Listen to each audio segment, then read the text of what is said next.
Hello, everyone. The title of this live training is How to Run a Sailboat Retrospective. And what I'm going to do is I'm going to take you through the sailboat exercise from start to finish. I'm going to teach you exactly how to run it. And I'm going to teach you practical facilitation tips along the way on how to run it too. So, I'm going to use some slides as well as we go through the whole training, but I'm going to use the whiteboard behind me too.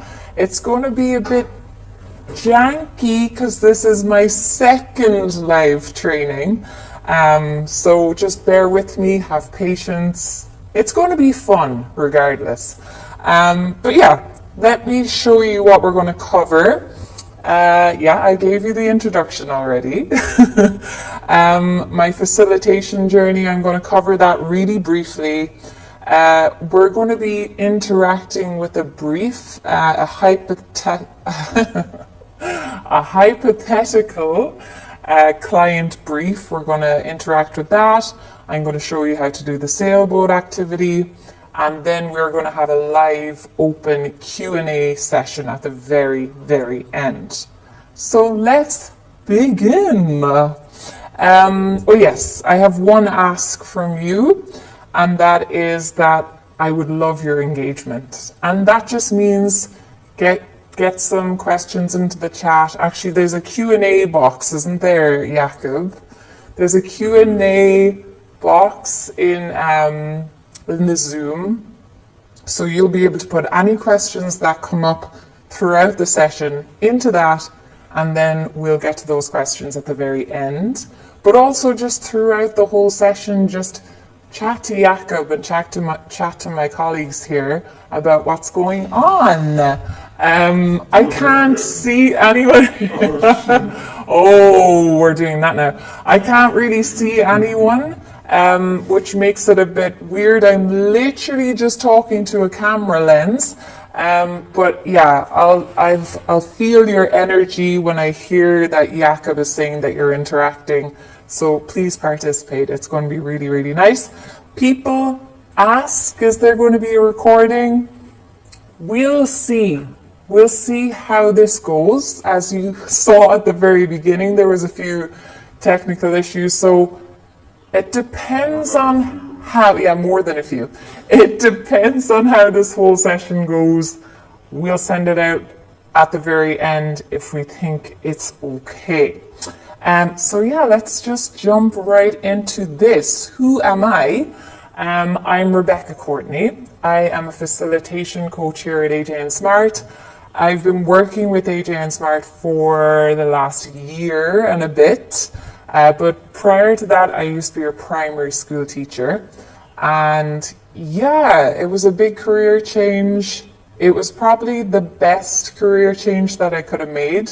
And also it was an easy transition from being a teacher to a facilitator because it requires you to use a lot of the same skills. So if there are any teachers out there at the moment who are looking to change career or just to add facilitation skills to your teaching skills, then you're in the right place. You're going to learn some tools. Even the exercise that I'm going to show you as well today is going to be really, really helpful to you as a teacher, as an educator, as a trainer, as a coach.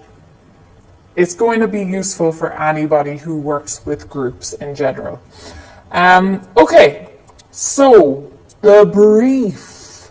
I think Jakob is actually going to pretend to be the client, or he's going to read out the brief for me, and then I'm going to just respond to it. Like it's like I have never seen it before. Ooh. I've never seen it before. You haven't? No. Me neither. So this is the brief. This is the brief. But even prior to this, normally what happens before we run a workshop, we speak to the clients and we get a brief from them, and they let us know exactly what they want from the workshop. They let us know what the outcome they want for the workshop, how many participants. You're going to be asking the client all these questions. Is it going to be an in-person workshop? Is it going to be a remote? So you need to get all of these details in and straightened out before you actually run the workshop. So I'm going to hand it over to you, Jakob. Where do I look? Huh? Up here? Behind you! Oh yeah, so hi, Jakob. Ow! Let's see that slide though. Walked in. Do you have the slide? No. Oh, Can we see the slide? Seriously. I will. Yes, yes, of course. If you don't have the slide, I can just read it out. I have it right here. Right. Okay. The brief. Hey, Tell me. Rebecca. Yes. We've been asked to design and run a 1.5-hour problem-solving workshop for a marketing team with 7 participants at a company called Big Marketing. Nice name. Okay. Okay. Yeah. You're Huh? Oh yeah. I'm in charge of the slides. Whoops. So we were booked by the manager of the marketing team. She has noticed that general team productivity and happiness seems to be on the decline, but every time she brings the team together to solve the issues, the meetings dissolve into a frustrating, open-ended discussion with no resolution. Okay. Well, that does sound familiar, doesn't it? It sounds like every team in the world.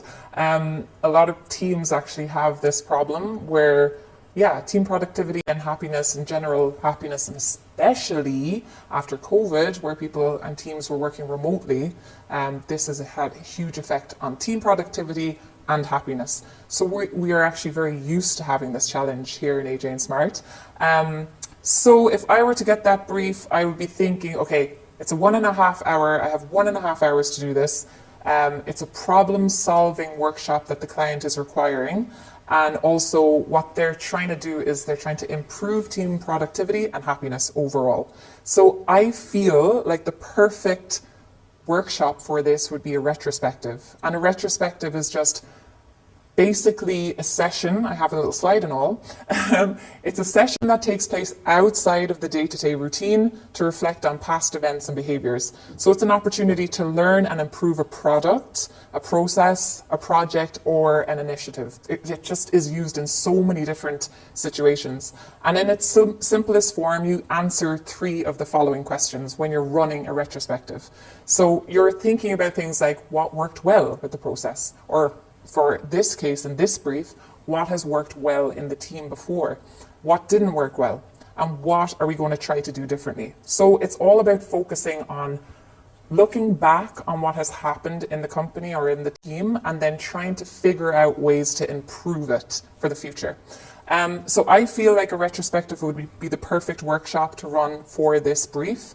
But what I'm going to take you through is the very first exercise that I like to run in every retrospective. And also all of our team here are obsessed with this exercise, and it's called the sailboat. Some of you might already be familiar with it. It's a sailboat. It's a fun exercise. It gets everyone talking. It really teases out all the challenges that people and teams are facing in a really organized and structured way. So the sailboat is one of the best exercises for finding problems and challenges when the problem doesn't have a clear starting point or when the issues are too vague. And going through this exercise is going to help you to collect and prioritize challenges to work on. And a good example of this is, oh my goodness, I'm literally like talking too quick. The last time I was talking too quickly. But a good example of this is using this exercise for retrospective, which we're going to do. And also, we really like to use this exercise when we are reviewing a product or a process in our team.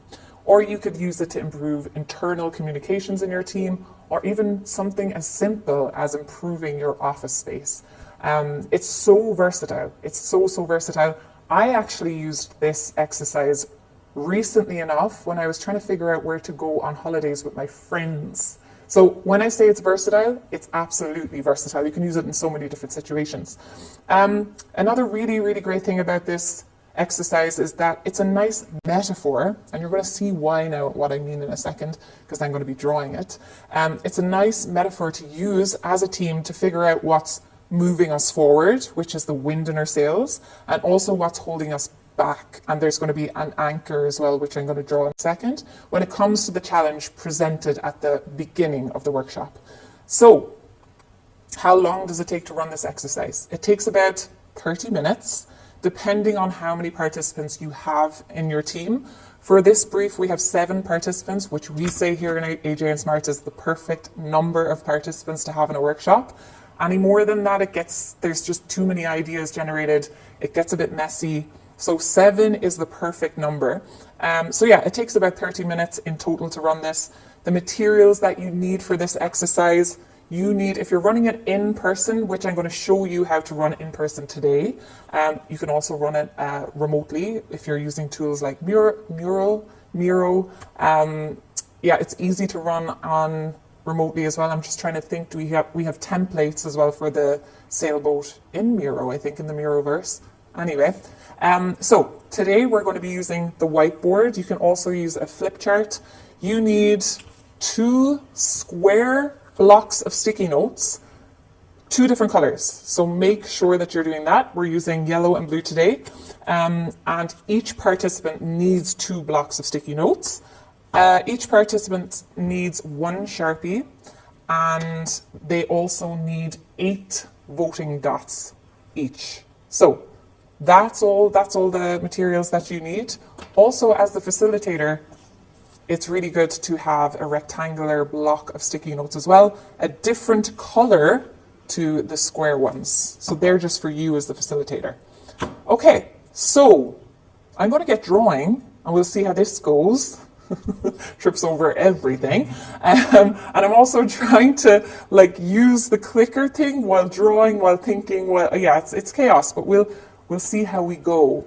But before I do that, I want to just check in with you guys and ask you, are you all doing okay? Is everyone okay in the chat? Because this is weird. The room is completely empty. Yes, everyone's good? Yes. Everyone is doing good. Everyone can hear me, see me. Are we on the vibe? Yeah. Good. Thumbs up. Good. Fantastic. Okay, I'm ready. We're ready to go. We had a little bumpy start. I know that might have affected everyone's energy levels. It kind of did mine at the very beginning. We still have many Jacobs in the room. But how many Jacobs are in the house? Quite a few. Ooh, that's good. They're trying out a new name today. I kind of like it. That's all right. It's my full name and my surname as well. Oh, wow. Okay. Sorry about that. But yeah, energy levels. I'm vibing now again. As a facilitator, your energy is like, ooh, you're constantly trying to manage the group's energy, but also your own. So I'm doing little tactics here in my head, just trying to boost my own energy. And that's just, for me, it's using humor and being silly. So yeah, just bear with me. I might get a bit weird. Okay, so before you run the sailboat exercise, there's a prep step. You can do this before you're running the workshop, or you can do it with the team when they're there. I'm going to show you exactly how to draw a sailboat. It's literally drawing a sailboat with an anchor in the water on the whiteboard. Very simple. Let's see how this works out. Also, you don't need to be an artist when you're drawing the sailboat. It can be as simple as this, just like full-blown, like a masterpiece, like Picasso just comes out of nowhere. Okay, so what I do is I just draw a line down like that, literally a little triangle to the side, over here, down, oh, Gina Mac, over here, and there we go. So that is, oh, this camera! Oh my God. So that's the sailboat. Okay, we have the sail and the wind. You can put some wind in it just to make it a bit more fancy. Then what we're going to do is we're going to draw the anchor, which is going to represent what's holding the team back. How do you draw an anchor? Let's try that. Yeah, just literally a line and a little C. Looks cute. And also a little circle there. You can just make it a bit fancy. And then, yeah, so we have what's moving us forward, what's moving the team forward, and what's holding us back. That's actually everything. Oh, one step I forgot is making sure you're putting in the water line here so that we can separate the positive things from the negative things. So that's it. That's the prep step. Goodbye, everyone. We're done. Oh no. Mariana is in the audience. Can you give Mariana? Mariana! Hey! Oh my God, my niece is in the audience. Hello, Mariana. I will be home really soon and I can't wait to see you. Aw, I miss her. Okay, so we have, oh, that's very cute. So we have this drawn out, and that slide was just explaining exactly what I just said. So this is going to be step one. I'm going to try make this very easy to follow. Step one up here. Oh, you're not going to see that really, are you? Can people see that? It's okay, is it? Yeah. Yeah. Well, just, they don't really need to know what that is. It just says step one. So it's what's moving us forward. So you can kind of view this step as just like a warm-up. So a nice way to kick off the workshop where you're just going to be collecting a lot of positive statements from the team before you focus on the challenges and before you start focusing on all the negative things. So what you really need to do first is you're asking each participant to write down maybe 3 to 6, we always say like 3 to 6 things that they feel are driving and moving the team forward when it comes to the challenge that we're working on. So really easy step, but as a facilitator, you need to make sure that you're giving an example at every step along the way. So I would say something like, okay, we're going to do an exercise. The very first step that we're going to do is we're going to write down 3 ideas or 3 things that are moving our team forward. For example, I'm here in your office and I can see that the space is really, really nice. So it could be as simple as that. So I, as a facilitator, show them exactly how to do it. And all I'm doing is writing like, office is pretty. That's all I'm saying. And so you're kind of showing them exactly how to do it. And you want to make sure that you're modeling, writing something down that is really clear and self-explanatory as well, so that when people read it, they'll be able to understand it straight away. So that is one example for my team. So from that then, people should be able to go off on their own. I set the timer for 3 minutes for this part of the exercise, and we have the timer over here too. We use the time timer. We really like this one, even though sometimes it just never works. But yeah, setting the time timer for 3 minutes, and you then encourage your participants to write down 3 to 6 positive things that is moving your team forward. What I'm going to do now is I'm going to ask my colleagues, Ellie and Jakob, to write down some positive things that they feel that this team would say about their company and what's moving them forward, what's keeping them going. How are you getting on over there, my lovely participants? You're writing? I'm writing, yeah. Okay, thank you very much. Are these the ones where it's like, here's what I made earlier? No? No, these are the real so ones. when- Because you just took away the ones that we had prepared. Did I take The it? Office is Beautiful one Oh, well, is the you one didn't. that I had. That's okay. What I wanted to say here as well, it's really important as the facilitator to let people know that you don't need to waste too much time on this. Just think about things as simple as the team are really great that I work with. This is just really to get the participants thinking about the positive things in their company, because people normally just focus on the negative things in work situations. So, how are we doing? I'm done. I feel like there was another point. Yeah. Point I needed to say as a facilitator. What you're saying here, to just write clearly, just so people can actually understand what you're saying as well. That's just another tip as a facilitator. Okay, so wait there now. Yeah. So oh yes, that was the other point. 1 idea per sticky note. That's really, really important. You're writing 1 idea on this one and put it to the side while you're writing it, and then write another one. That's just for ease to read as well, and so it's nice visually. I don't know what I'm saying. Okay, so the next step from here is you are going to be getting your participants to present their ideas and to literally come up to the board one by one, read out exactly what's on their sticky, and place it up at the very top part where the sale is, and that's literally it. You kind of give participants 1 minute to do this, shorter time if they're really, really quick at reading. But yeah, you literally just say, one person come up, read out your 3 sticky notes, and place it on the top of the sale. And now I'm just going to get my lovely colleagues to come up and do that.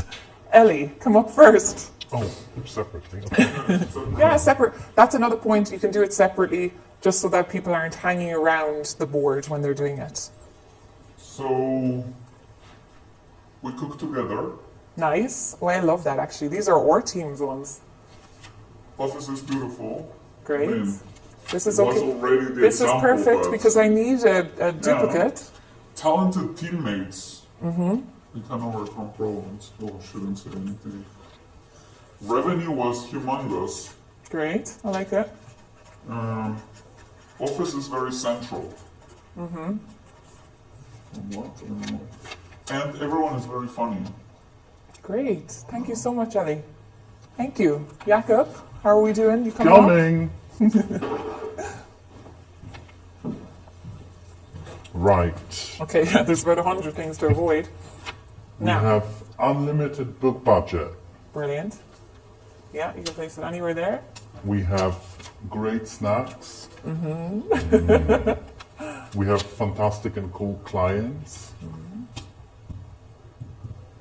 And we have good educational budget. Nice. Perfect.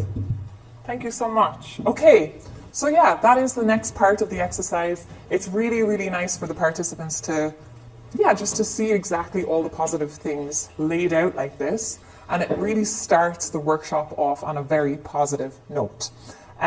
So that's really the very first part of it. The next part now is the negatives. It's the what's holding us back.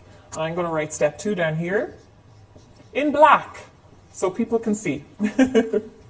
We live and we learn, you know. So what's holding the team back? This is the part of the exercise where the rules actually change for presenting the chat or presenting the ideas. For this thing, we don't actually get participants to present at all. And we do this intentionally because we want it to be completely anonymous so that it's going to allow people to be more honest and for more introverted people as well to have a space to share exactly what they're thinking about the challenges that they're facing within their team and what's holding them back from keeping them being productive and happy in this case, in this brief's case. Okay. I'm trying to think of another thing. Another thing that I wanted to actually mention that I didn't in the last part there is that we love to use the principle together alone. So any exercise that requires people writing down ideas like this, we encourage them to do this in a silent way. So not discussing with their teammates, just sitting down, writing these ideas, and the room can be completely silent. And as a facilitator, when you hear this at the very beginning, it might feel a bit awkward, but it really does help create a space for the best ideas to come out. So this is going to be a together alone exercise again, where people are going to write down their ideas, in a very silent way. But what we do first is we're asking the team to write as many sticky notes as they can in 8 minutes on what's holding us back. So they have a lot more time to really think about this. 5, 6, 7, 8. Maths isn't my strong point. But yeah, so when you as the facilitator is introducing this part of the exercise, you're going to say something like, when it comes to working in this team, what's holding us back? I'm reading my screen. What's hurting us and what's slowing us down? Just to get people thinking about the challenges that they might be facing in the company. And clearly state to the participants that their stickies will be anonymous this time so that they should write whatever they like. Again, as the facilitator, you are going to be writing down an example just to get them thinking about what possible challenges could we be writing down. And like, how far can we take this? And you really want to encourage them to write whatever they want. Well, of course not like crazy things. But anyway, I have some examples here. So you could be saying, as a facilitator, there are no clear roles and responsibilities. Again, you're making sure that you are writing in a clear and concise way, that you're not writing essays on the post-it notes. So people are, you want it to be super self-explanatory. Also, there is too much overtime is another example that I've used. Once again, I am going to ask my amazing colleagues to come up with some challenges that this team might be facing. And then I'll move on to the next step. So, Ellie and Jakob, I would love your help on this, to write some challenges. Let's pretend that you're like busy writing out there, because I know some of them are. All of them. All of them. are All prepared. of them. It's like a cooking show. Everything is already pre-made. Pre-made, yeah, I know, I love it. It's like, yeah, a cooking show. Here's what, or there's a show that I used to watch. I think, Jonathan, if you're watching, oh, is it the Art and Hobby? I can't remember what it was, but it was always this phrase that was used, here's what I made earlier, in a very nice English accent. So that's what I could be using, like, here's what I made earlier. Okay, just embarrassing myself at this stage. So, my team, are you ready? Aye. Right, so once the 8 minutes are up, ding, pretend that's gone off, you're going to ask everybody to stick their stickies to the bottom part of the sailboat. And you're going to encourage them to do this as quickly as they can, and all at once as well. So instead of, in the last section, I asked people to come up one by one, you encourage the whole team to come up to the board, and all at the same time, in a very kind of like disorganized way, just stick their stickies anywhere they like. So that kind of keeps the, I'm going to try to say a word that I can't say. You know, anonymity. No. Anonymity. We know the word. We know the word. We want to keep it anonymous. There we go. Learn that one for next week. Okay, so can my beautiful colleagues come up here and get these up on the board? For sure. I can't cope with the fact that I couldn't say that I word. can see a couple of questions about Boom. should a different color be used for negatives? Yes. So, great question, whoever asked it. They're all called Jacob anyway. They're all called Jacob. Jacob, great question. You're definitely going to use two different colors. So make sure you have a different colored block of Post-its for your negatives. It doesn't really matter. We like to use yellow and blue. It doesn't matter what colors you use. Brilliant. Look at this. Okay, so we have lots and lots of negatives up here. Too many tools. Hard to know who is doing what and when. So the point of this part is that you're not getting people to read them out loud. You're not encouraging participants to present them to the group, because that's just going to completely get rid of the whole anonymous vibe. I'm not going to say the word. I'm not going to try say it. But yeah, so it really, really does tease out all of the challenges, and whoever is leading the team, this is probably the part of the exercise where they're thinking, wow, I didn't know all of this was going on. No wonder our team productivity levels and happiness are on the decline. And it's a really, really great way for everyone to have that space, the safe space to voice their opinions. Okay, so it should look something like this, and it does. So now we're going to go on to step 3, which is categorize challenges and issues. This is the fun part. It's a step that you can actually skip if you'd like, if you don't have time. But the point of this whole part of the exercise is just to really tidy up this whole mess.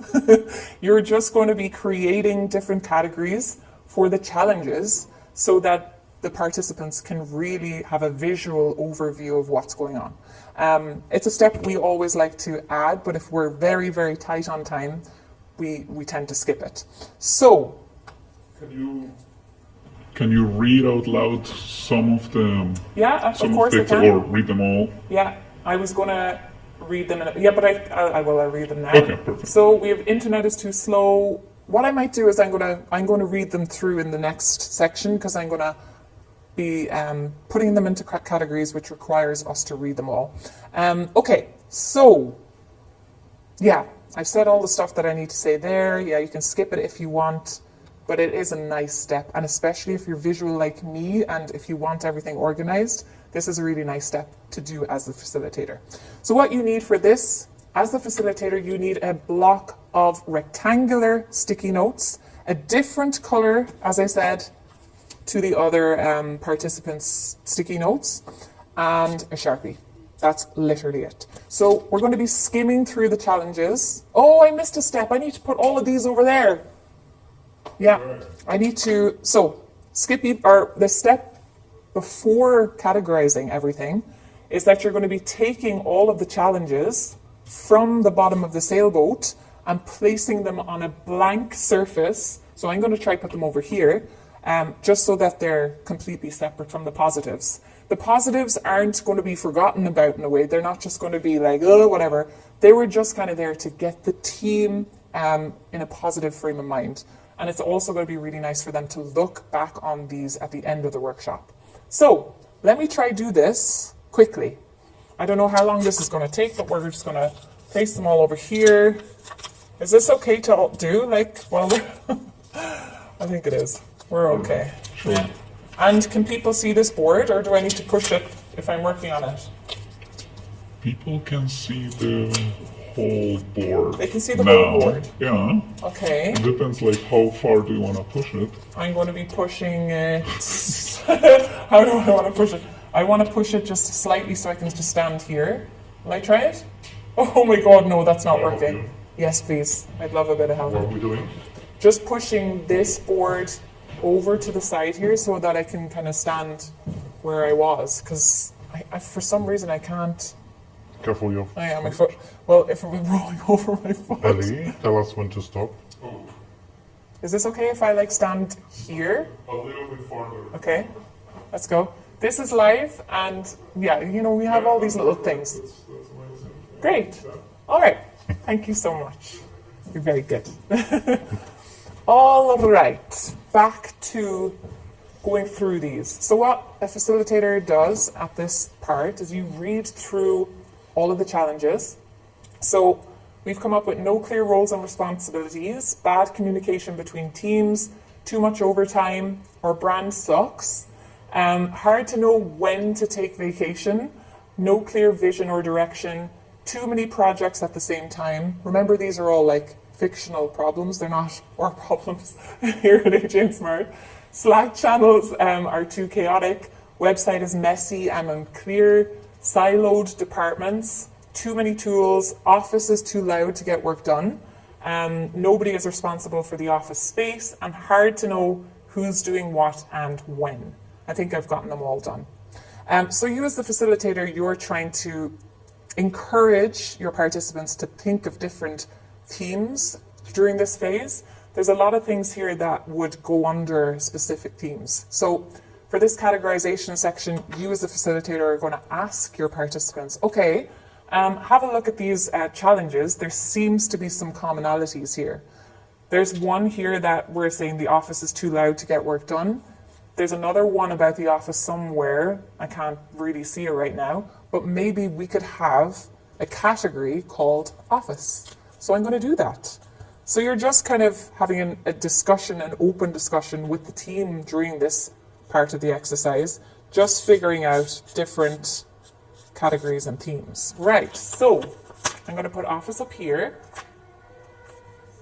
All right, so then you ask the team to have a look at the challenges again. Are there any other, I'm talking to you now, Jakob and Ellie, are there any other themes or commonalities that you guys see here that we could make another category topic? Is there anything that you see? I see tech-related issues. Yes, there's a lot of tech-related issues like internet is too slow, website is messy and unclear, so we could just write tech for one of our category headings. Do we see any other commonalities here? Any other themes that are jumping out? Maybe something around teams. And company leadership, Okay. something around siloed departments and What about, time off. could that be under, I'm just trying to think here. Too many tasks. It's like management, Jakob maybe. Michalski in the comments said roles and responsibilities. Roles and responsibilities. Yes, I like that one. I'm just trying to think, so roles and responsibilities we have here. I'm just trying to think, would any other of these challenges go under that heading? I'm just thinking maybe a better topic header could be communication, because there's a lot of things here that would fall under communication. Like Slack channels are too chaotic, that is related to communication. Siloed departments, also communication. no clear vision or direction. So what about communication? Would we try that? Let's go. Let's go. Oh God, this is a huge word. But like as in to fit on this. Okay, so communication could be another category header. And then the last one, there's a lot of other random ones that don't really fit under a specific theme. And for that, you can just create a category called other. And then you can put all of the other ones in there. Oh, okay. So other. Right. So now that you have your category headings, you as the facilitator are going to organize these little challenges and place them underneath with your team. So you'll pick out one. Office is too loud to get work done. That's an obvious one. So you're going to place that under here. And then you have a look through all of the challenges to see, is there any other one that is office related? Nobody is responsible for the office space, so we can put that underneath. Okay, I don't know, are there any more office related ones? Nope, don't think so. So tech, let's have a look. Internet is too slow. Yes, that's definitely going to go under there. Too many tools. We know that one. So we'll put that under there as well. Let's see. Website is messy and unclear. And I just spotted another one as well. Slack channels are too chaotic. So you're going to put that right under there as well. And straight away you can kind of see already it's looking a bit better, isn't it? Okay, so communication, we have, let's have a look. No clear roles and responsibilities. That would definitely fall under the category of communication. What do I have in my hand? Too many projects at the same time. Do you think that would be communication as well? Because I suppose people aren't communicating what their capacity. So that would definitely go there. Hard to know who is doing what and when. Definitely communication. Oh, bad communication between teams. I wonder where I'll put this. Stick on my head. Okay, gone crazy again. No clear vision or direction. Absolutely in there again. Hard to know when. Okay, I'm just having a look. Siloed departments might go there too. And then we have our little stragglers, the ones that don't have a little category. So we could put it here. Or brand socks. Hard to know when to take vacation, because that I suppose is more of a personal one. And then too much overtime. Okay, that poor person there is feeling a bit overworked. Okay, so that now is much better, I think. Do you think? It just, I suppose, gives, as I said, it's a visual overview of all the challenges that they've come up with, rather than having it all piled down here in the sailboat. It's way, way easier to have a look at. So that's that step. Yeah. We have a couple of questions, Okay. maybe suggestions actually. Ow. A couple of Jacobs say that maybe communication seems more like a project management issue, just as a category. Okay. Yes, And actually, there's that's a true. question from Janine. Is clustering a group exercise, or is it done by the facilitator alone? It is, you're facilitating it by standing up here and organizing all of the post-its and also coming up with or writing the categories, but you are doing this with the team. So it's kind of a group exercise. You're going to be asking the team, okay, what do you think the category for this is? There's loads of challenges here. You're just facilitating the discussion in a way and writing down the categories. So it is a bit of both. Hopefully that answered your question, Janine. And so after this, it's much easier as well to see all of the challenges laid out, as I said. So the next, I've already said that. Yeah, here we go. Once you feel that there's enough categories, you can, yeah, I've done all of this. We can see the picture. I'm hoping that the slide is up on the screen now so that you can see exactly what it should look like. Right, so the next part of the exercise. The confusing thing is, it's not really confusing, but the sailboat is an exercise, but within the sailboat, there are other exercises as well that really complement it. There are different stages of the exercise, and dot voting would be step 4 of this exercise. And this is really, really great for narrowing down the challenges and getting people to really focus on one challenge that they want to work on, basically. It's a really simple exercise that you can use in almost any workshop. We actually use dot voting. That would be cute. Dot voting in every workshop that we do. And the idea is to give participants time to consider which challenges they'd like to work on without having to discuss their preferences with each other. So it completely gets rid of all of the circular discussions that happen in normal meetings. This is another silent, anonymous exercise, and the team is working toward a shared goal, but working alone to achieve it. For this section of the exercise, you're going to be giving participants you're going to be giving them a strip of 8 voting dots each. You're going to be getting them to silently vote for a challenge or a negative thing that they feel like held them back the most as a team. And then you're going to be telling them the voting rules, which are, there are no voting rules in a way. They can vote on their own ideas. They can put as many dots on one idea as they'd like. So yeah, it's just, there's not many voting rules, but you also need to make sure that they use all of the voting dots. So that's really it. It's really simple. You get all of your participants to come up to the board again to give them, it's a 2-minute, did I say 2 minute? It's not a 2-minute activity, it's a 6-minute activity. So you give them 6 minutes on the timer again. You get them to come up to the board, read through the challenges. It's way easier for them to read it now. And then they can just start voting on the ones that they feel like is the challenge that they want to work on as a team. So what I'm going to do is I'm going to get my colleagues again to come up. I'm also going to be participating in the voting too, just so that we can get loads of votes. The facilitator doesn't normally participate in the voting session. Maybe that will confuse people.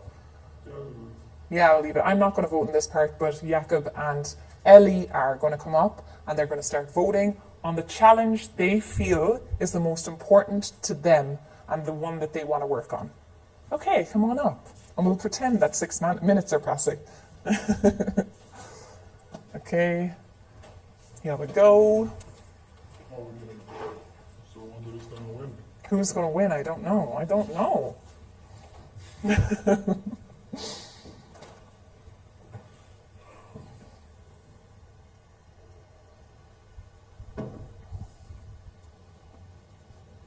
Also, I'm like, hello. Also, a very important point to make here as well, and what we like to do when you're dot voting, so to ensure that it's anonymous, give the participants time to read all of the challenges and then tell them, okay, now you can vote. So everyone votes at the exact same time. So you're not looking, or what I'm noticing here, maybe they're not doing it, but I just noticed, is Jakob put a vote up first, then Ellie kind of looked at what he was voting on, and then that might, he's saying no I didn't, but I'm just saying, in case this happens, this might influence a participant's decision. So you want people voting all at the same time, yeah, just to avoid that. Okay, I'm actually very interested to see what has come out on top. All right.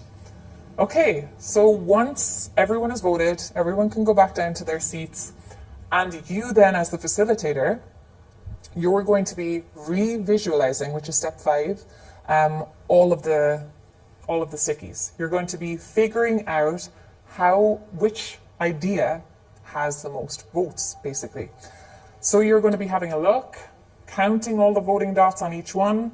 As you can see, this one, the internet is too slow, is the challenge that the team wants to work on.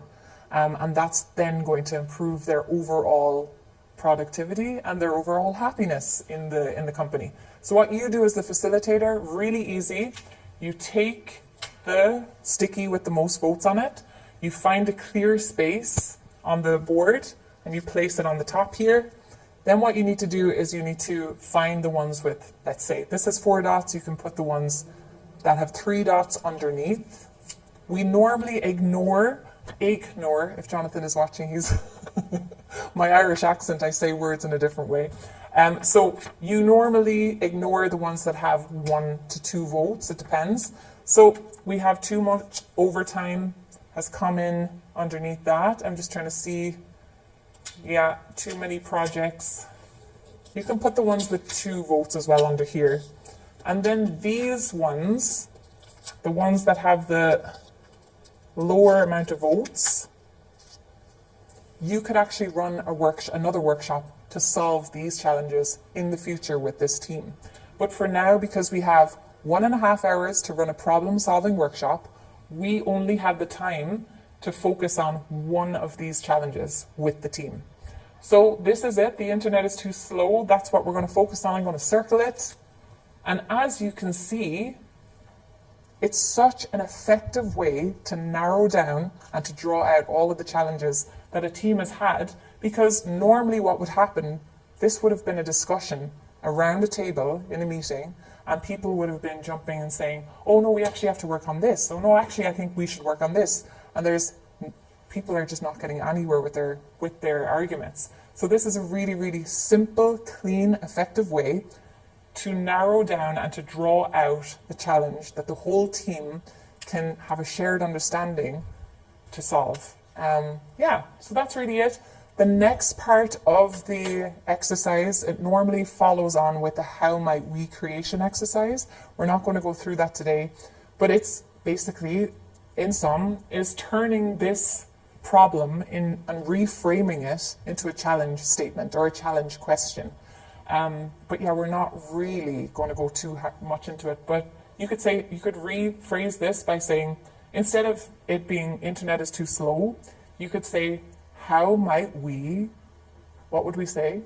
How might we improve our internet so that it doesn't impact our work? So you can reframe it in a different way so that it's easier to solve that problem. But that's really it, everyone. It's a 5-step exercise. It's really easy to do. It's fun. It gets people thinking. It gets people talking. And also, yeah, it's very versatile, as I said. I'm going to move back over here now. Can I do that? Yes. Yay! I'm trying to see, it should look something like this. Exactly like it does. But that's actually good, isn't it? And now we have the Q&A. Woo! We did it. I feel like that went very quick. That was an hour though, wasn't it? 1 hour. We're okay, we're good. 10 minutes. Woo! The sailboat. Some completely glitching and The 10 minutes for Jakob. yeah, exactly. Yeah, we had to make time for some of that. So, we now have the open Q&A session. Ask me any question you'd like. Jakob, my colleague, is going to also help me with some of the answers. If there's anything related to community or any questions that are outside of my area of expertise. But yeah, are there any questions in the Q&A box? Yeah, just one thing I'm gonna ask you is to post your questions in the Q&A tab, so it's easier for us to get to all your questions. So if you're posting them in the chat, please repost them in the Q&A, so it's easier for us to catch them. Something that I didn't mention as well is this exercise is the first of many exercises, and especially if you're running a retrospective, you have the sailboat that follows on. There's another exercise called 10 for 10, and then you have the effort impact scale. But it's a really, really effective retrospective exercise, and we go through it in detail in one of our courses called Facilitation Fundamentals. So if you want to learn more about this particular workshop recipe, you can find out more information through there, and I think there's a link or something in the chat that you can have a look at. And another thing I wanted to mention too was to make sure you join our Facilitator Club. It's free. This is where all the conversations are happening around facilitation and workshopping, where people are sharing workshop recipes like this, And all of these events as well are happening in there, and you get to be around like-minded people who have the same crazy passion for facilitation and workshopping like you. So be sure to join it. I think there's a link in the chat somewhere. A lot of you have joined us from there, so thank you so much. But if you're new and you haven't, get in there. What? Please join. Okay. Q&A, very clear. That was the weirdest CTA I've ever done. You clearly know I'm not used to it. Okay, any questions for me? Yes. What is the skill learnings you took when you took with you from your teaching career that is making a difference in your current job as a facilitator? Number one, patience. I think patience is something that I took from my teaching role into facilitation. When you're facilitating a big group, or if you're facilitating larger numbers, it does require a lot of patience. I've learned that. Another skill that I've learned is dealing with group dynamics and dealing with conflict and troublemakers within a group. And that is a skill a facilitator really, really requires to have, because it's always going to happen. You're always going to have a challenging participant within your, not always, but it happens, in your group or session that you're running. And you just need to be aware of the different techniques and tools that you can use to deal with these situations. So yeah, that's definitely another skill that I've taken with me from teaching. I'm trying to think of other skills. I think just communication skills and being able to listen actively to my participants when I'm working with them and leading them. Really, really important skill that's a lot of the times overlooked. Just being able to listen to understand what the participant is actually saying rather than thinking about what your next response is going to be. So that has really, really been a good skill that I've brought with me. And questioning is another skill that I'm continuously working on.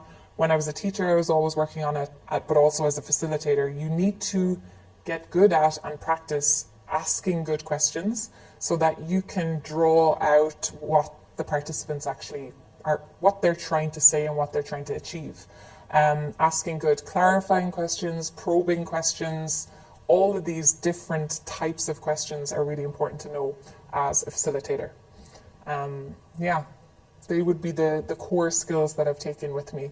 Oh, another one. Sorry, I'm just thinking of another one. Giving, and now maybe this isn't a good depiction of the skill that I'm just about to share with you, because I feel like I might have been a bit chaotic with this.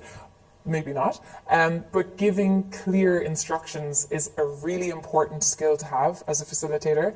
And it's something that I worked on as a teacher when I was trying to teach children different lessons. Lessons being, it sounds like I'm trying to teach them a lesson, but no, like as if we were going through an actual lesson plan. But yeah, being able to break down an exercise and explain it to the participants so that they know exactly what to do throughout that exercise. Yeah, that's another skill that I've taken with me. But I'm constantly developing all of these skills. As a facilitator, you're just learning every single day, as you know. Great. There are quite a few questions about running this exercise as a virtual exercise. Oh! And thank you, Rebecca, for being so honest with us. No problem, no problem. Yeah, running this virtually. Are there any differences? And what are your tips for running it as a I'm trying to think the differences. Well, when we're running this virtually, we would always use the tool Miro. We have a template in Miro which goes through the whole LDJ or retrospective workshop that I'm talking about. And it has the whole sailboat template there so that you can use it. So that's really, really nice. I think there's a link as well somewhere that we could actually drop into the chat for that template. But it's okay. I prefer running this exercise in person. I prefer running all of my exercises in person, but it is very, very doable to do it virtually. It's easy to do it because this tool, Miro in particular, is very easy to use. The interface is really easy to use. You have the post-its there. You just get your participants to do the exact same thing. You have the digital timer there, so you have everything at your fingertips with these whiteboarding tools. But it's just making sure that, yeah, you need to use all the same skills I've just actually explained to when you're virtually facilitating, making sure that you're giving clear instructions when you're running this exercise, making sure that you're giving clear examples before you get the participants to run the activity, making sure that you're asking good questions so that everyone, so that you're getting out the best of people, getting the best out of people, we'll say. I'm trying to think, are there any other tips? Do you guys have any other tips for virtually facilitating a sailboat exercise? There's actually another question about that. How do you keep anonymity? That word! Anonymity. Anonymity. In a virtual setting, the names typically pop up in a Miro or Jamboard. There's an option to do that. There's an option to keep it anonymous in Miro. I haven't used it yet, but Ellie, also, you're saying yes? Apart from that, you can also have a space on your Miro board for each participant, and while everyone is working on writing these issues or challenges, the decider, the leader in the group, the alpha in the group, whatever you want to call them, won't really have a time to look at who's writing what. Exactly. Because they're also participating in the workshop. Yeah, no, that's a really, really good point that Jakob made. But also I know there is an option in Miro to make it anonymous. So that's something that you could do for this exercise to make sure that it's anonymous. Oh my God, I'm really struggling with that word today. Wow. But yeah. Great question though. Thank you for that question, Jakob, I assume.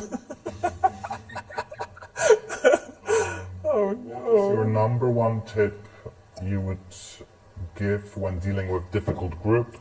For example, a group where there is an alpha individual or individuals that are not participating at all, clearly doing something else, or just too shy. How would you deal with difficult participants? That's a bit of an... Okay, so there's a number of things that I would do. We also go through all of the... It sounds like I'm not trying to sell anything on this call, but it's all of the questions that are coming up are all actually in our Facilitation Fundamentals program and all in this workbook that we have too. We have a whole section around how to deal with difficult participants and the different tools and techniques or tips that you could use with them. But for me, I think first and foremost, what you need to do as a facilitator is you need to set the expectations right from the beginning. Actually, even before you run the workshop, you're setting expectations and making sure that everyone knows what you expect from them. And also you're getting expectations from the participants too. And what we like to do, even before, let's go way back before we run the workshop, we're having conversations with participants, just kind of getting to know them, building trust, and building a rapport with these participants. And that really actually helps with people who are workshop skeptics or more alpha characters. That helps you get them on your side and you're creating more allies when you're doing these kind of pre-calls. That would be the number one. Then when you're actually running the workshop, when you go into the room, the very first thing that you do when you have everyone around you, you're setting expectations and creating ground rules with your participants. And what I mean by that is that you decide together with the participants what kind of rules you want to set in place. So for instance, you could have a no device rule, or you can come up with a rule where you're asking participants to trust the process of the workshop. Because a lot of the time there are workshop skeptics that come into a workshop and they're like, ugh, this isn't going to work, or even if they hit the middle of a workshop where it feels like it might be not working and things are spinning out of control and everyone's talking over each other, you need to remind them to trust the process and that it's going to work if everyone works together and if everyone is listening and on the same page. So yeah, creating ground rules together with your participants right from the beginning is a really, really good way to even just mitigate the problem of difficult participants within your workshop. And we did a really great thing with a group a workshop that we had run last year, is we made a social contract, and that was just basically the same thing that I've just explained, coming up with ground rules that everyone agrees upon, and then getting someone like the decider or even the workshop skeptic who's in your group to come up and sign the contract. It's kind of a silly thing, but it does hold the person accountable for the rules. And then if throughout the workshop this person or somebody is being challenging or taking over the conversation or discussion, you can always just be like gently remind them about the rules that they agreed upon. So that's a really good one.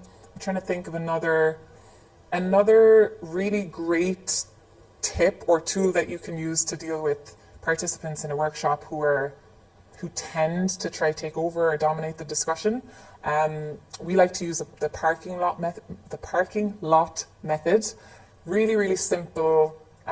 It's literally you draw a P on a piece of magic paper or on a space on a wall, on a whiteboard, somewhere in the room if you're doing it in person, or you can do this as well on Miro or these whiteboarding tools. You can just have a space within your workshop for people to place ideas or topics or themes that they want to discuss that are completely unrelated to what we're discussing in the workshop now. You get them to basically use, okay, I'm going to start that again. If you notice as the facilitator that there's somebody in your group who's not listening to you, disengaged, talking about things that are completely unrelated to the outcome or the objective of the workshop, you can ask them really nicely. You can go over to them and actually just say, I think what you're talking about is incredibly important, but unfortunately it doesn't have anything got to do with what we're trying to achieve here in the workshop, and we've only a short amount of time to do this. So would you mind writing down what you're talking about? Because I really do want to listen to it. I want to talk about it later because it's a really great point. Would you mind writing it down and placing it in the parking lot? And that way then the person who's kind of disrupting the workshop in a way feels heard, feels like you're listening to them, and also knows that you care about what they're saying. But a tip here as well, if you're using the parking lot method, you need to make space in your agenda to address all of the things that had come out of the workshop, whether that be at the very end of the workshop, or you could put time or like arrange another time to talk about these challenges or topics with the group that you're working with. Am I still talking? Whoa, I'm sorry. Oh my goodness. So yeah, that's what I would do. Sorry, I'm looking at the timer here. I'm like, 7 hours it took me to say that. Okay, next question. Sorry. Like you started talking, and someone in the chat was thinking that you were actually gonna park the participants in the parking lot, as in you were gonna put that person in like a corner in the timeout. No. The parking lot, let's clarify this one. The parking lot isn't a timeout. It's a time, actually, I like that. A timeout for ideas or a timeout for topics. Taking that one. When someone is placed in timeout, a child, is because they're being bold. Yeah, actually, you're right. Okay, we won't use it. Nice idea, though. But okay, is there another question? Quite a few. Okay, we'll take them. Is there a way of conducting this exercise in 20 to 25 minutes for executives, founders who have very little patience and are frequently distracted? Absolutely. I think if you are setting up, doing all the things that I had just said about setting the expectations, letting them know why you're doing this exercise. Basically, talking about if this was a normal meeting, or what normally happens in meetings is that people are just talking at each other. They're not visualizing the discussion in the same way as the sailboat requires them to do. So ideas are being lost. The more introverted people's ideas are being sabotaged. Yeah, it's just complete and utter chaos. So if you kind of approach it in that way and let them know, this is what normally happens in meetings, and normal meetings don't really work because there's a problem of collaboration chaos. But this way actually works, and I'll show you. You can kind of demonstrate the activity really quickly, even before a workshop or whatever, and show them exactly the power of visualizing discussions and the power of this exercise. Yeah, I think that's what I would do. Just making sure that you show them the value of it can be very powerful. We have a question, and this is kind of about be the guide, not the hero. Okay, we love that. Yeah, can I do the sailboat for my team as a team leader, or is it a bad idea because it could get in the way of them speaking their minds? And also, is it more important that I participate as well? I would say if you're running this exercise with your team, it's very doable. But I would make sure that you stay just as the facilitator and facilitate the exercise rather than getting too involved in it. A lot of people actually ask this question: can you be the facilitator but also be the participant? You can, but we advise against it because the point of being the facilitator and the point of facilitating these workshops is that you kind of come at it with a very unbiased point of view. You want to be very neutral in the workshop. You don't want to be taking anyone's sides. So what I would advise is you try to run this exercise with your team, but be just the facilitator. Just guide the session if you can. Yeah, it's a very tricky one. A lot of people who have to be put in these positions where they're like, I have to be the facilitator and also the consultant. We always recommend that when they're doing that, or if you are put in a position where you have to play both roles, you need to clearly state at the very, very beginning of the workshop the two different roles that you're going to be playing. So you're going to let your participants or your teammates know, okay, during this session, I'm going to be helping facilitate the session. I'm going to be running us all through exercises. I'm going to be making sure that the discussion stays on track. I'm going to be doing all of these things, but also I need to be part of the decision-making process too, so I'll step out of my facilitator role and into a more consultative role. And we actually, if that happens, if you're put into that position, you can physically wear two different hats, as silly as that sounds. You can be wearing two different hats, the facilitator hat, the consultant hat, and you can just make sure that you're telling your participants, okay, I'm now stepping out of the facilitator role and I'm going to be involved in the decisions now, just letting you all know. So I think just being very clear with your communication, if you do end up in a situation where you have to play the both roles, just let your participants know when you're stepping in and out of them. That's a way around it, really.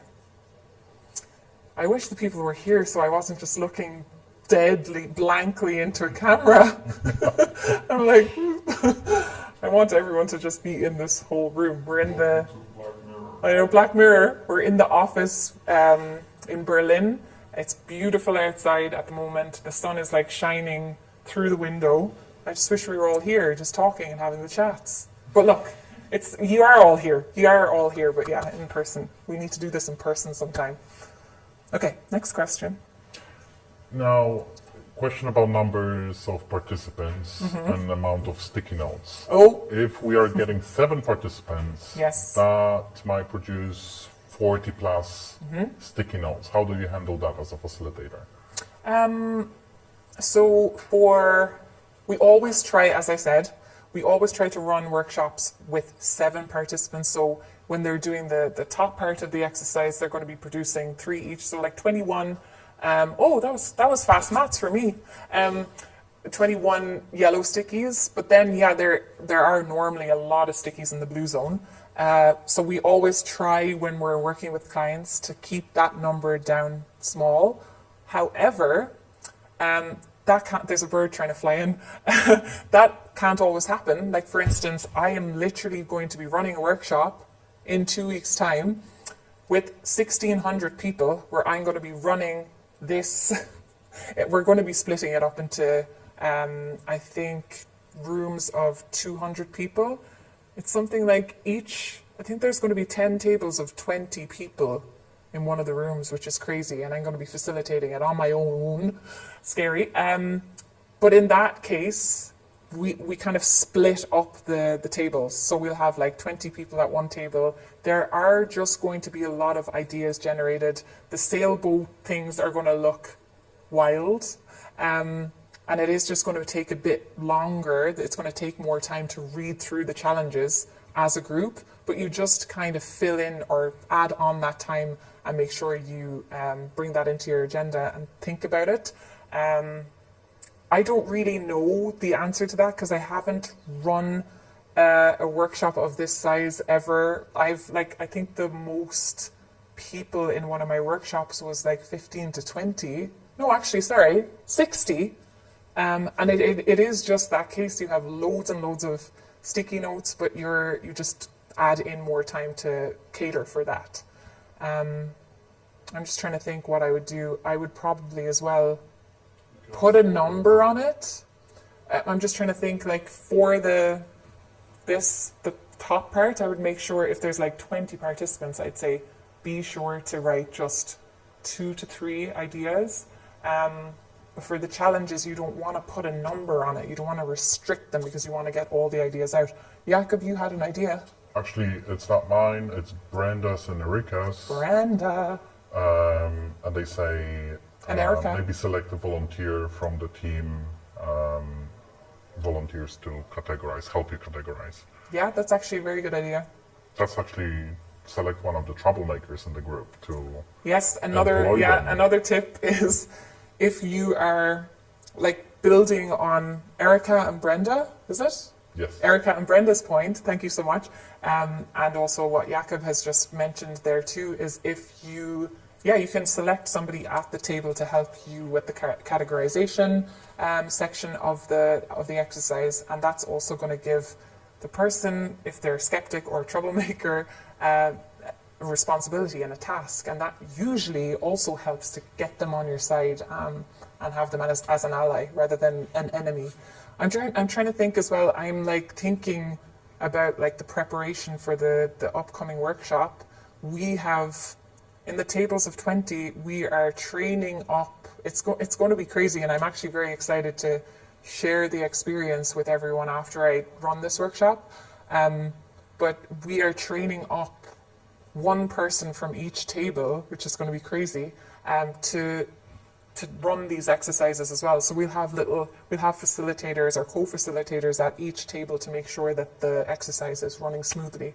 Yeah, looking forward to that one. Does anybody have, even people in the group who are on right now, do they have any other ideas on how they would deal with the challenge of all the stickies? Or any additional information? No?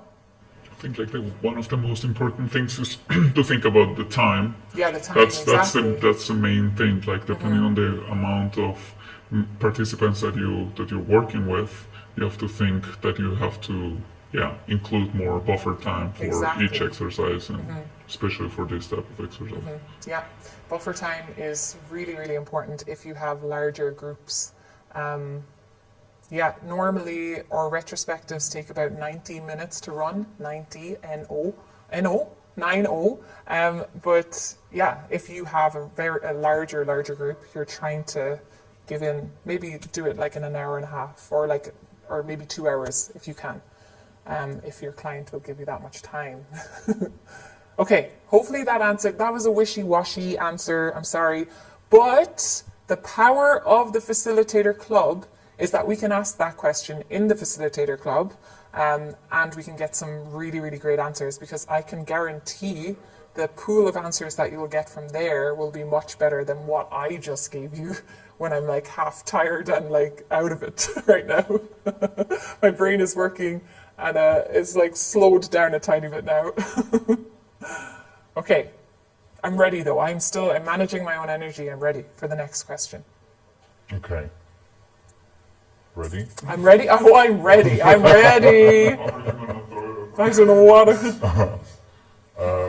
how could we encourage people to be honest and candid when people can guess already who said what, and especially when there is a sharp power imbalance in the team, so there's a little bit of peer pressure. So how do you encourage people to be honest in the challenges that they face? Okay. Yeah, I know it can be challenging if you're working in a team and there's somebody on the team who, like the CEO of the company, let's say, and you're afraid to express your honest opinions about the challenges that the company is facing. But I suppose like the power of this exercise is that it is anonymous. And I think even if you're thinking in your head, oh, that they're going to see that it's my one and they're going to be watching me, I think everyone is so focused on what they're writing themselves that nobody else has the time to be looking and checking. And also the CEO is more than likely going to be involved in this exercise too, so that person is going to be working on their own challenges too. I'm trying to think. Also a way to mitigate this problem or to solve this problem is that you could, instead of just making it very like everyone is coming up now to the board and we're all going to place our challenges under the whatever and everyone just kind of does it at the same time, you could implement like a countdown, which actually forces people to do it in a really quick way so nobody is looking. It is anonymous. It is an anonymous activity, and you could make it even more anonymous by putting in a little countdown like 3, 2, 1, everyone go. And that kind of gets rid of that kind of fear. I'm trying to think if I would do anything else in that situation. Maybe setting clear expectations at the very beginning, just asking people and ensuring them that it is a safe space, and you're just expected to be honest. Absolutely. No, that's a really, really good point. And like creating this inclusive, safe environment right from the beginning is going to encourage people to be more honest. And they're also going to feel like they can just say whatever they want. And it's also you modeling that too as a facilitator. Modeling, okay, literally you can talk about this, giving your examples by you giving kind of examples that are just even the one I gave was no clear vision or direction. You're kind of setting the expectation, we can kind of talk about that sort of thing. So making sure right from the beginning that you're letting the group know this can be any challenge that you're experiencing and it has to be important to you. Saying that very clearly at the beginning kind of helps get rid of that fear that people have. How important is the clustering part? What if all the sticky notes fall under the same category? It's, as I said earlier, you can absolutely skip that step. It's more there just for making sure that people have a clearer visual overview of all the problems. But if you're there and you have literally 90 minutes to run this whole workshop, you can absolutely skip it. Or if you, as the facilitator, are looking at all the challenges here, you're going to be reading them yourself, while people are working. You can kind of see already, okay, they all are falling under the collaboration category. So there you can kind of just say, look, I was going to go into a categorization section of the workshop right now, but everything falls under the one theme, so I don't need to categorize them. It's a step that is a nice to have, but you don't need to do it. It's more so if there's just loads. It's there for if you as the facilitator see there's loads of different categories or themes coming out, it would be way better to have these visualized in an organized way. You kind of make that decision yourself as the facilitator.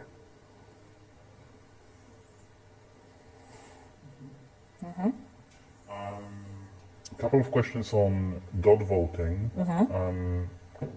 What do you do if someone sticks all of their 8 dots on one post-it note? They can. That is the rule. You can absolutely do that. that just means that they feel incredibly passionate about this challenge and they want it to come out on top. That has never happened to me before, where one person just put all of their dots on the one challenge. Has it ever happened to you guys? No, I've never seen it. But you do, it's how you kind of set up the activity as well, or the exercise. You do let them know to make sure to take their time. You can do 6 to 8 minutes on the timer. Encourage the group to look at every challenge, and not just to be like, okay, I know my challenge is the most important, so I'm going to put all my dots on mine, and that's the winner, and I'm not going to bother looking at everything else. Encourage them to spend the time to look at all the other challenges to make sure that they're taking them into account. Yeah, and also, yeah, they might. What normally happens is, because they're working as part of a team, and because the workshop space that you've created is so collaborative and safe and nice, they're going to want to give or like put votes on other people's stickies as well, and just make sure that they acknowledge other people's challenges, and they'll be able to relate to a lot of the other people's challenges too. Yeah, it's never happened to me before where somebody's just like, oh, that's the one. Thankfully. I know not yet, but there's no voting rules. They can do it if they want. Just try to set it up in a way that you make sure that they're taking all of the other challenges into account. I'm making the point that also today, like let's say in this workshop, you can say as a facilitator, we are going to be just working on one challenge. But all of the other challenges that have votes, let's say the ones that we have here with 3 and 2, they're also going to be looked at in the future. So it's not just that there's one that we're just going to look at and all the rest of them are going in the bin. There will be other times to work on these challenges which are going to help the team improve in the future. What if participants choose to put 1 dot on each issue? How can you prioritize that? What to ignore? 1 dot. Yeah. So you have... Never happened to me again. So you have 1 dot. That normally... So basically... So like, yeah, or like all the stickies gets 2 votes each, for example. I think just decider can stick. The decider, yeah, normally what happens in that situation, in every workshop you have a decider, and that just means there's a person within the team that you have basically assigned as the overall decider.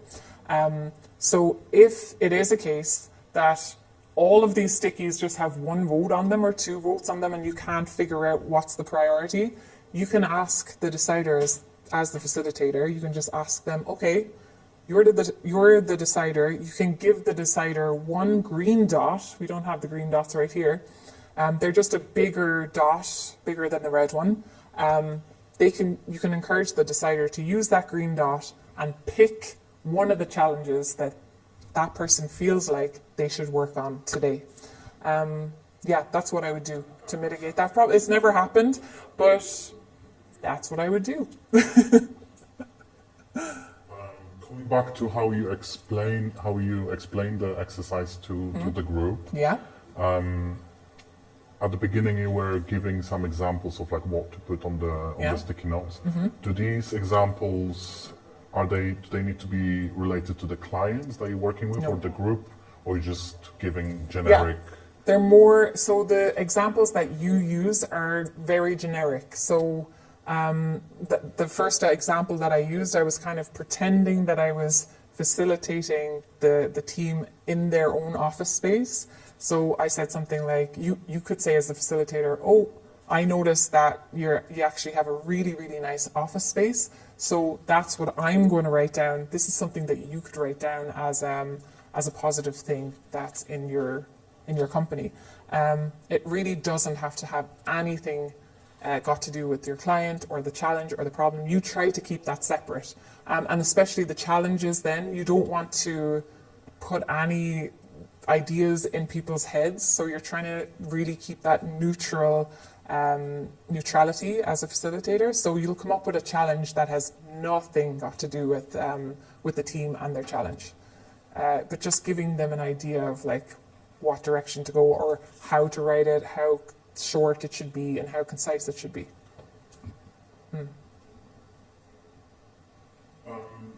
What techniques would you recommend to get shy people and quiet people to start speaking up in a workshop?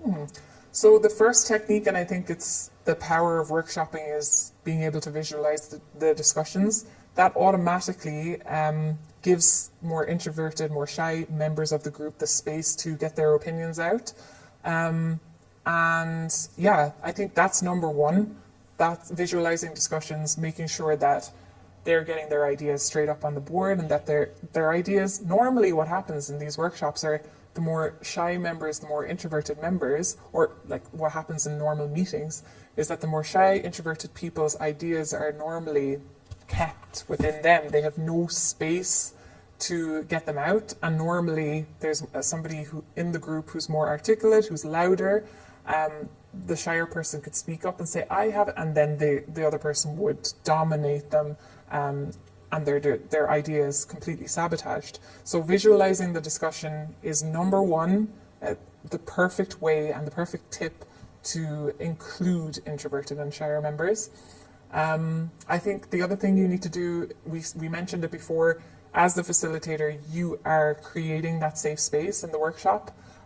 You are making sure that everyone, including the shyer members in the group, feel safe in the space and feel like they can talk about anything that they want to.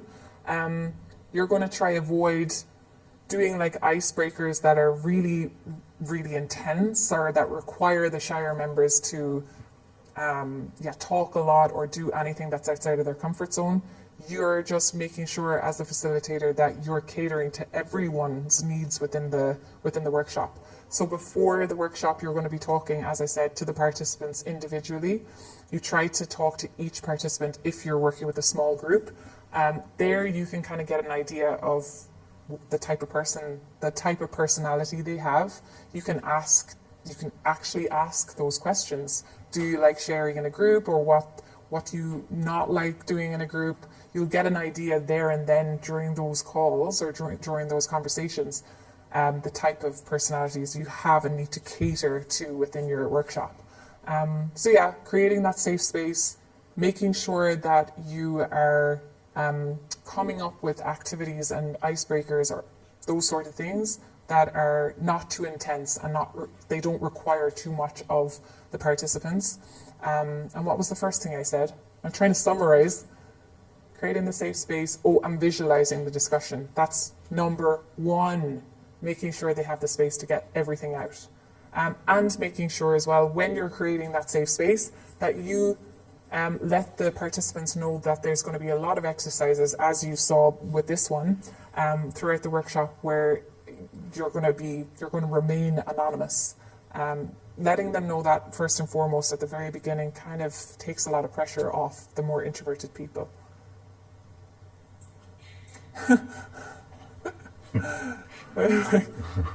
She's on a roll.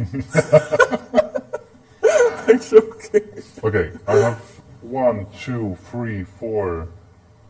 Everyone's five still questions. Last five five questions. Yeah. The last 5 questions. I love that. Just the last few. That's Rebecca. perfect. Stay with us. I'm completely with you. All I need is a sip of water. I realized I never gave you any water today. Gasping. I'm joking. Actually, that would be really nice, Ellie. Thank you so much. Oh, thank you. Huh? What's in it? What's in that? No, it's actually water. Just water? Yeah, just water. Yeah. Okay. Are we on to the next question? Yes. Yes, perfect. And everyone can hear me. Everyone's doing good out there. Yeah, thank you all so much. Before we go into the last 5 questions, I just want to say thank you for staying with me. Thank you for joining us on this this live adventure. It's really fun. I find these incredibly fun. I love doing them. I hope you're enjoying them. Let's get on to the next question. I'm getting a bit sentimental. Not yet. You can meet them all at Facilitator Club. Yes. Oh yeah. Well, I'm going to be talking and continuing the conversation in Facilitator Club. Look forward to that. Can you talk a little bit about questioning and... No. Okay. Yes, Next questioning. question. So what is a clarifying question? What's what is a a probing probing question? Can you give some examples of that? I'll take out my book. I'm only messing. So I just wanted to... basically, this is the workbook that goes with Facilitation Fundamentals, and it goes through everything in detail about questioning. But I just want to have a sort of a guide when I'm answering this question too. So, there's a lot of noise in the background. So, okay, clarifying questions. Clarifying questions, it's the name, it's very, very simple. But it sounds simple, but you need to be able to learn this skill and learn this questioning skill as a facilitator, because it's going to really help you figure out a team's challenges. Because normally what happens is that as a facilitator, you're brought into a team. You could be brought in to run a workshop in a hospital where you know nothing about the team and their challenges, but using clarifying questions is going to help you as a facilitator figure out the group's challenges so that you can help them get to their outcomes. So clarifying questions is where the facilitator rephrases the speaker's point or question in a clear way so that everyone understands what is being communicated. And this is very simply similar to paraphrasing, and paraphrasing is simply just you listen to what somebody says and you speak back what they said in a different way just to make sure that you've understood them correctly. So very similar to paraphrasing, which we discussed. Anyway, sorry. These questions clarify group members' ideas and ensure that everyone is on the same page. So all the time as a facilitator, you're making sure that you know what's going on, but also that the participants know what is going on and what is being talked about the whole way through the workshop. And an example clarifying question would be, what did you mean when you said blah, blah, blah? That's just making sure that you know and you know what's going on. And normally what I find happens in group situations, you might be able to relate to this, is that you're in a group, something is being discussed, and you're sitting there as the participant like, oh, what the hell did they mean there? And then it's overlooked and the conversation goes on and you feel completely lost as a participant because you've missed something. So you as the facilitator need to be very aware of those dynamics in the group and ask these clarifying questions throughout the workshop so that everyone knows what's going on. Probing questions then, a facilitator can use probing questions to zero in on or to zone in on a specific part of someone's answer and engage in further follow-up questions to better understand where the answer is coming from. So you're just trying to draw out what the person actually means. So an example question of a probing question would be, can you tell me more about that idea? Or why is this important to you? So you're just making sure that you're getting more out of the participants so that you can know more about the challenge and therefore the participants all know what's happening. There are loads of different types of questioning. There's directive questions, there's redirective questions. Redirective questions as a facilitator is amazing. It's a skill. Still learning it myself, but you're just I suppose it's actually probably one of the most effective facilitation techniques. Am I giving too much away of all this? Am I talking too much? I'm just reading the whole book.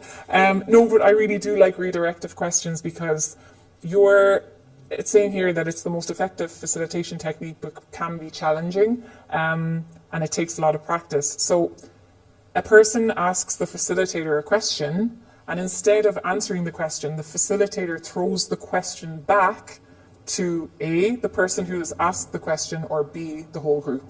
So you're not just taking control and answering all of their questions, you're getting them to properly critically think about what's going on or the challenges at hand, and it makes for a better discussion. And yeah, I really like it. It's a skill though. It's a skill that you need to learn. But yeah, questioning is a powerful, powerful skill to learn as a facilitator. Can we briefly talk about what actually happens after you run the sailboat? No, I'm not allowed. I only have in the You mentioned Yeah, I can. LDJ. Yes. So maybe let's talk Yeah. about.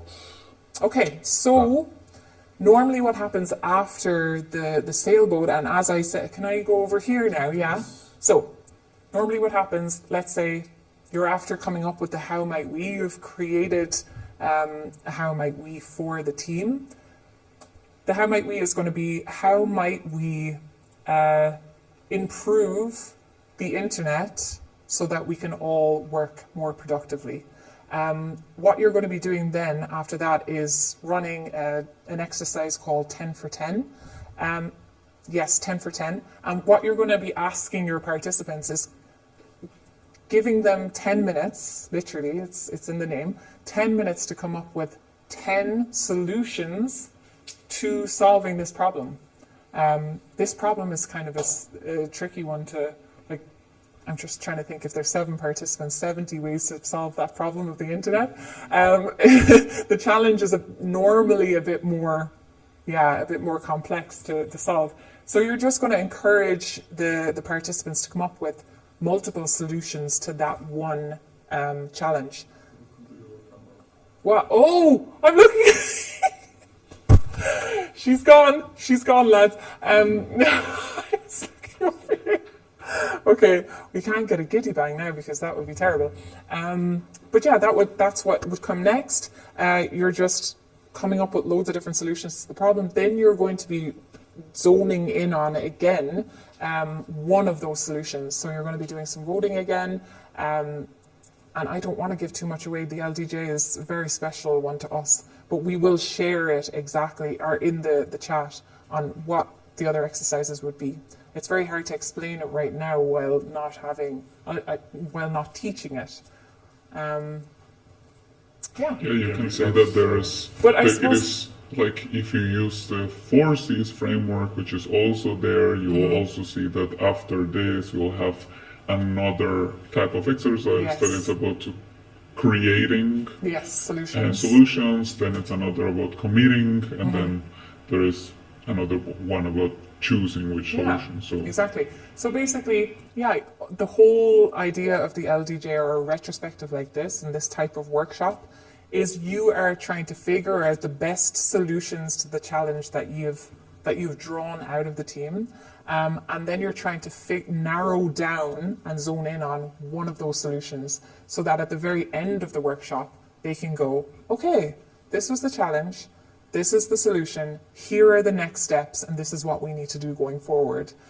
So that everyone is clear on their tasks, their roles and responsibilities to solve that particular challenge. It's a really, really great workshop just to draw out these problems and to get everyone aligned on the same page. What? You laughing at me? And does that sentence seem like on like a lower note? I don't know. Anyway, Ellie's laughing at me. Okay, so next question. I think this is the third question. I'm going to combine the last 2 questions. A combo. I like that. Yeah. In your opinion, what are the pros and cons of in-person versus remote workshop? And do you have any tips for running a hybrid session? Oh, hybrid. We'll stay away from them massively. Okay, so pros and cons. Personally, I love in-person workshops. I feel like the energy I get from people physically being in the room is like, yeah, you can't really get the same energy in a remote workshop. I'm trying to think of all the cons. Both. The remote workshops. The remote workshops, of course. Okay, so I'm gonna start that again. In person, I find that it's easier to manage people's energy. It's easier for me to observe as a facilitator when the energy levels are dropping. I can kind of look around if people are yawning, if people are like completely disengaged. I find it easier to notice those things when I'm in person with people. I'd be very in tune to people's energies like in person, so I'd feel the energy of the room straight away if it's dropping. So that's much easier for me. And also I prefer I prefer standing up and moving around as a facilitator. So in person is great for me that way because I get energy from that. And I also love like interacting with the whiteboard and things and writing down. I love the whole process of the workshop in person. I'm trying to think. Also in person, another pro for that is that you can really celebrate milestones with people. You can take them out, like let's say if you're running it in your office or if you're running it in a nice space, for breaks or for at the very end of a workshop, you can take people out for dinner, you can take people out for ice cream as an energizer. So there's more opportunities to really connect with the team in that sense, in person. In comparison then to remote, it's harder to manage these things like the energy levels. It's harder to create these very powerful moments within your workshop remotely. However, though, remote is really great because it's so convenient. You can run a remote workshop from anywhere, from your bedroom if you want to. If it's at like 9 o'clock, you can get up at 8:45 and you're just like at work and you're there. So it's very convenient, I would say. Also in remote workshops, there are so many different tools available now, so whiteboarding tools, that it is making it much easier for people to run these remote workshops.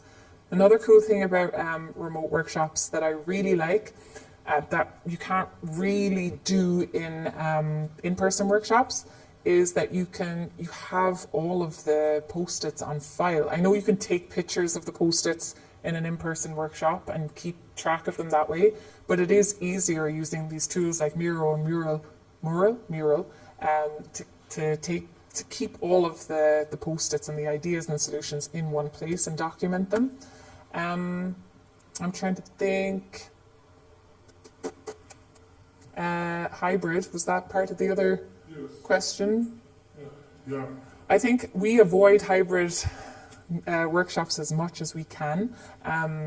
We don't take clients on who suggest that we do a hybrid workshop.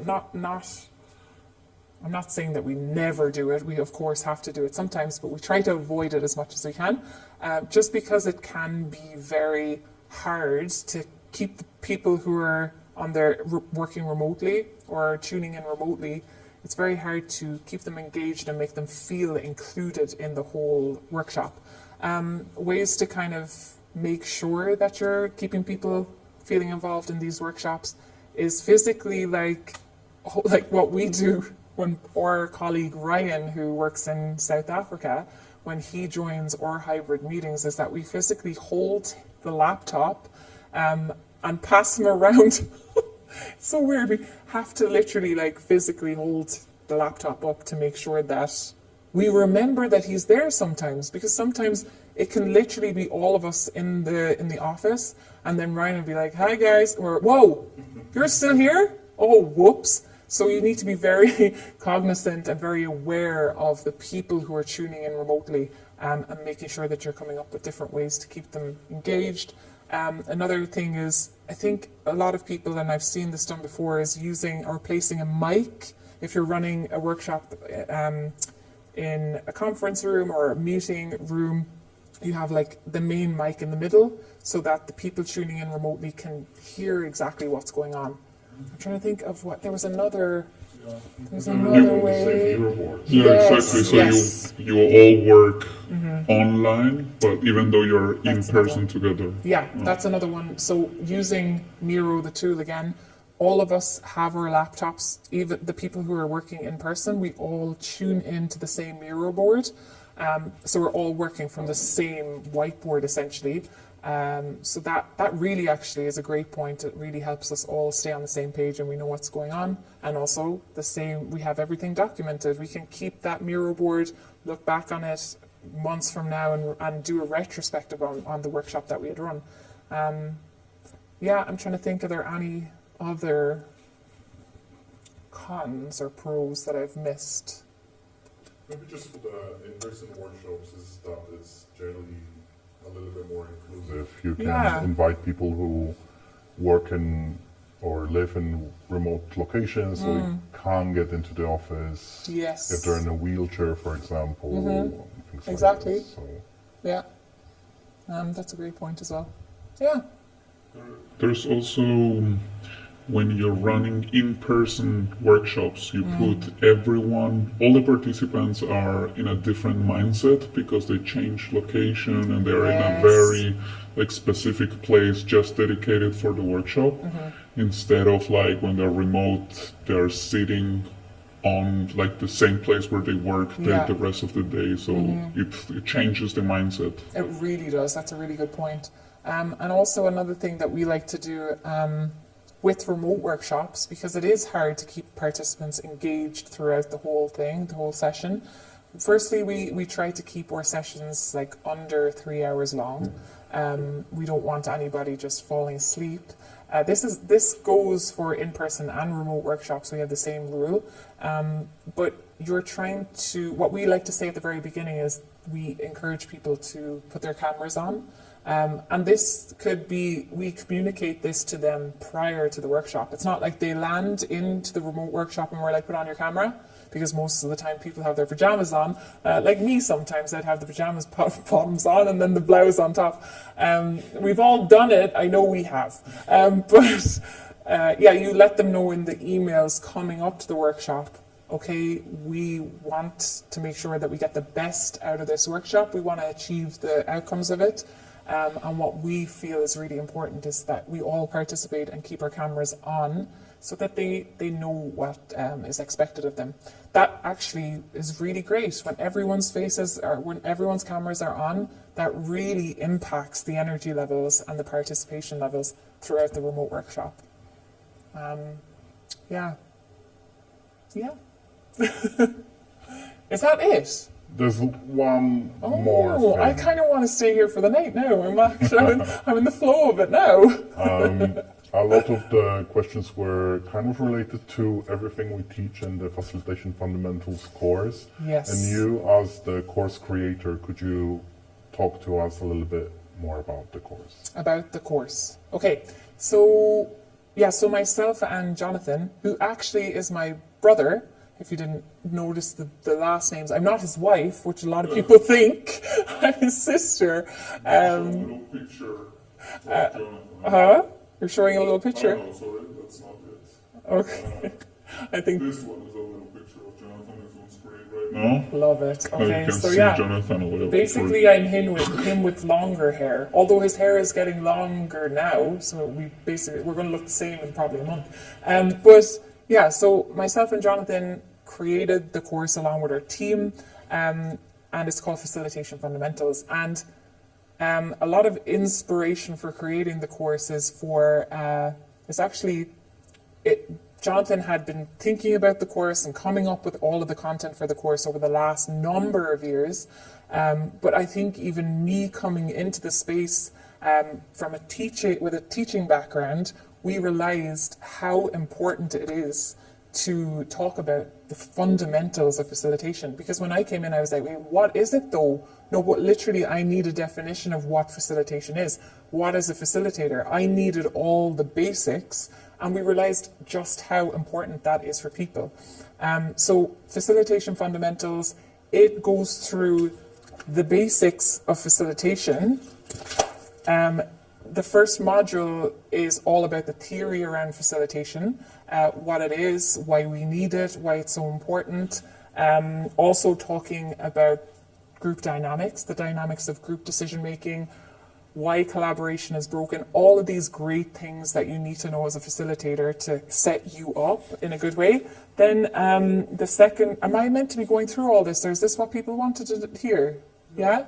The second module then is all about the different techniques and skills you need as a facilitator. Some of the things that I already went through, like active listening, questioning, all of those skills that you need to know as a facilitator. And then there's a whole module dedicated to designing and running workshops. So figuring out exactly what you need to do before a workshop, what questions you need to ask clients, how to actually design a workshop from scratch. And then we go into a whole brief, and we go through a whole workshop like this one, start to finish.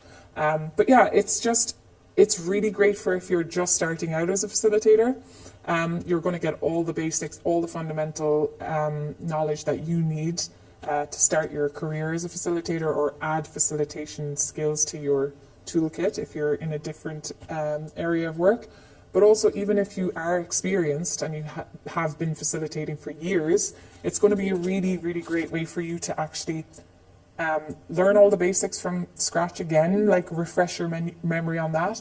But it's going to give you a neatly packaged, tried and tested way to teach facilitation to others, like to clients. And what we've seen our prior students do with our workbook or our course is they turn it into a boot camp, and they can literally just go into clients and teach a 3-day boot camp on facilitation, the fundamentals of it, and they teach internal teams on how to become facilitators. So that's another way to use it. I could talk about it forever because I'm very passionate about it and I'm very proud of what we've created. But yeah, I won't go on too much more about it. If you're interested in it, if you want to learn more, there's maybe a link in the chat, I don't know, or maybe DM me on school if you're in the Facilitator Club. That's the platform we use in Facilitator Club if you're unfamiliar with the name. I love the name. I felt at home immediately when I came from teaching. I was like, oh, our platform is called School. Okay, I'll be okay here. Yeah, that's Facilitation Fundamentals. It's a self-paced video course as well, so there's no time limit on when you need to complete it. There's self-paced video footage. Footage? No, it's a self-paced video course with a corresponding workbook, which has lots of additional information like resources, checklists, resources, checklists, and templates in it that will help you as a facilitator. As you can tell, my words are going fast. I can't say anonymity. Anonymity. No. Animosity, that's another one. Anonymity. That's really it. Is there another question? That's it. That's it. Jonathan says the workbook is insane. The workbook is insane. It started out, it was meant to be like a little 30-page brochure, complimentary of the course. It turned into a 165-page beast. Just when I started writing it, it's just taken over. So the workbook it has way more information, additional information, lots of research and great data in there as well. Yeah, I could talk about it forever. I love it. I'm very proud of it. Look at it, so cute. Okay, okay, everyone. That is it. Once again, before the live, I was worried. I was thinking, oh no, how's this going to go? Now, after it, I'm so buzzed. I'm going to be so excited running around this office that it went so well. I hope you enjoyed it. Yeah, there's going to be more of these things happening, these live events happening within the Facilitator Club. So be sure to join, be sure to talk to us over there. Jakob is in there managing the community as well as myself. And the AJ and Smart team are also in there to answer any of your questions. Thank you so much for joining us. Goodbye. Bye. Mariana, I was just going to say, I'll see you soon, Mariana. Bye.